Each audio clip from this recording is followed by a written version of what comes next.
அதாவது என்கிட்ட காசு இருக்கு. அத நான் வந்து கோல்ட்ல இன்வெஸ்ட் பண்ணலாமா? இல்ல மியூச்சுவல் ஃபண்ட்ஸ்ல போடலாமா?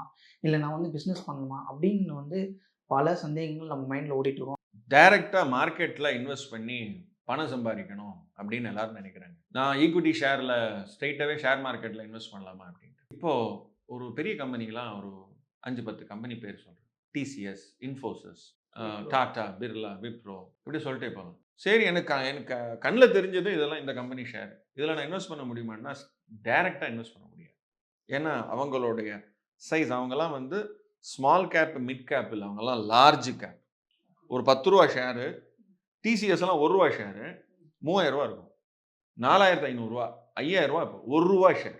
ஒரு ஷேரு ரூ. 1 அது வந்து ரூ. 5000 இருக்கும் மார்க்கெட்ல. ஸோ இப்ப நான் வந்து 100 ஷேர் வாங்கணும்னா, நீங்க பக்கத்துல 2 சைபர் போட்டுக்கணும். ரூ. 5,00,000 போட்டா தான் நான் 100 ஷேர் வாங்க முடியும். மார்க்கெட்ல வந்து 100 தான் மினிமம் கிடைக்கும்.